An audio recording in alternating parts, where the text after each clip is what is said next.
Today I'm fishing at Bacton, next to the gas terminal, which is about 25 miles north of Great Yarmouth on my native Norfolk coastline. The weather's not too bad, it's about 20 degrees.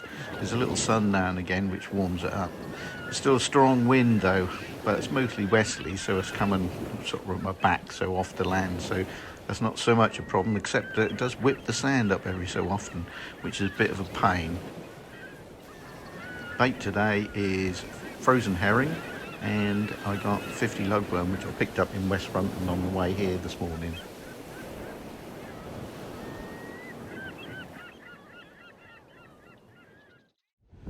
Right, just gone 1 o'clock. No bites, no fish, no nothing. Well, say no nothing. Got a little crab that came in hanging on to one of the hooks. And really annoyingly, some stupid people who cannot control their dogs. I'm in the middle of baiting up, cutting up a piece of herring, and all of a sudden dogs come bound along trying to nick the bait. There's hooks about and all sorts, and they're calling the dogs. Do they take any notice? They pull them off, and then they run back to trying to nick bait off my little chopping board with a very sharp knife on it. So I push the dog out of the way.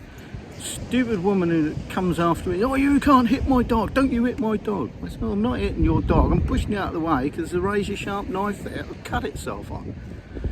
Bloody people, you know, if you can't control your dog, keep them on the lead. They're a blinking nightmare. But anyway, I'm now going to have a cup of coffee and have something to eat and calm down a bit. Right, just had first fish. It's now, oh, I can't see because my phone on WhatsApp instead of on now, what's it? 1:45. So what, about 1:30 anyway.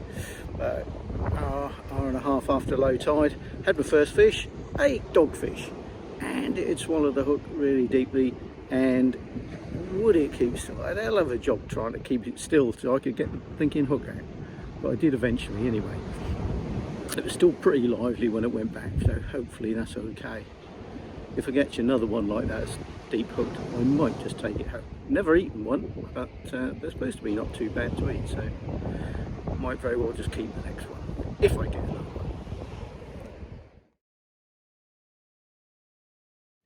Oh yeah, that was on the, as you'd expect really, on the up and over with a chunk of herring on it.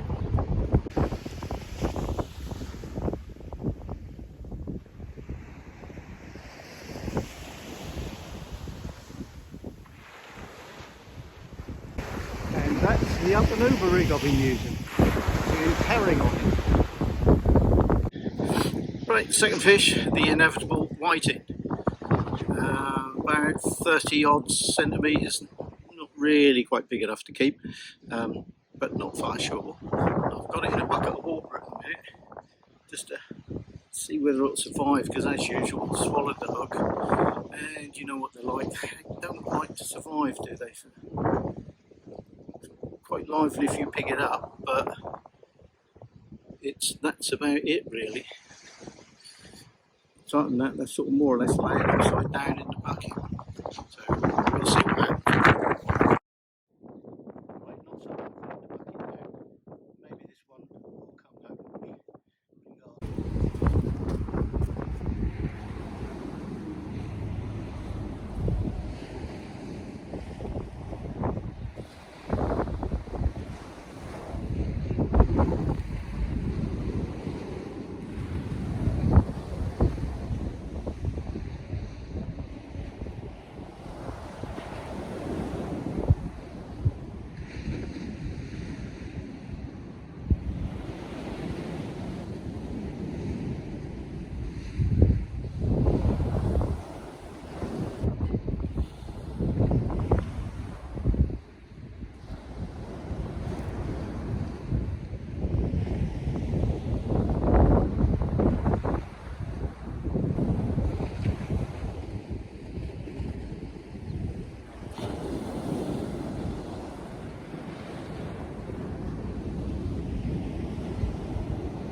okay, it's now 20 past 4. Just brought in a few minutes, 5 minutes ago, another dab on the 2-hook flapper. Now, interesting enough, the dabs I've caught today have been on the 2-hook flapper with the bling on it, the top snood. None have been caught on the bottom snood without the bling. So I think that sort of fairly good evidence that the flatfish, certainly dabs, do like a bit of bling on the snood. Does seem to work better. I did it on purpose, at one without and one with. Maybe another day what I need to do is to put the bling on the bottom snood and leave the top snood plain and see whether the same happens again then. But anyway, that's a nice little surprise. Can't beat a nice little dab, but pity you thought about taking it home, but that was easily unhooked. So, you know, if they're easily unhooked, then they go back. That's only when they're sort of deep hooked and, you know, unlikely to survive anyway that I'll put them back in. I don't know what the sound is like on these videos because it's pretty windy, so I imagine it might be a bit distorted, but hopefully it's not too bad and you can hear what I'm saying. So I'm going to be here for about another hour and a quarter, and then I'll pack up and get home. High tide's about 5 o'clock, so about half an hour away, something like that. So, oh, and there's the kettle boiling, so I better make me a cup of coffee. Right, just had a nice little bass, 23 centimetres, so not exactly the biggest bass in the world, and another 20 centimetres on top, so it's 43, so I could take it home. Would have been nice. But anyway, nicely lip hooked and released back into the sea.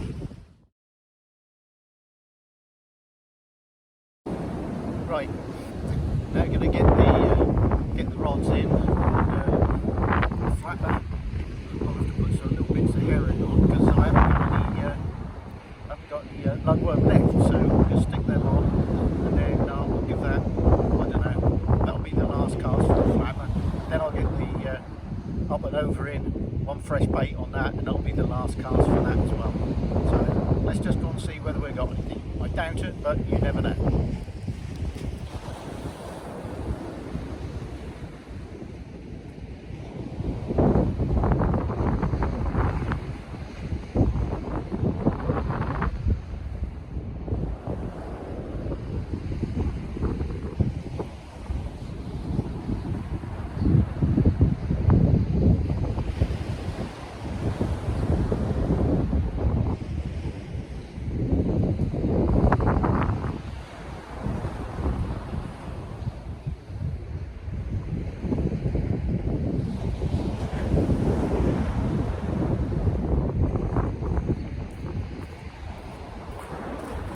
Right, nothing on the flapper. I'll get these couple of bits of herring I've got left, stick them on and tie them on, and then cast it out.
Right, that's it, last cast's out. See what we get. Right, okay, time to pack up. Let's get the rods in.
As I thought, nothing on those, so time to go. Right, back in the car now. Whew, not bad afternoon. Should have really had my beach shelter because that wind was pretty annoying, especially when it whipped up the sand and you were sand blasted. Everything ended up with sand in it. You just couldn't keep it out. It kept blowing my chair away when I stood up, and you couldn't really tell whether you got any bites or anything at all. So that was always a bit pot luck. A couple of times where I did know I had a bite, nothing there, which was a bit of a shame. But anyway, we caught dogfish, whiting, dabs and bass, so not too bad. So until next time, goodbye everyone.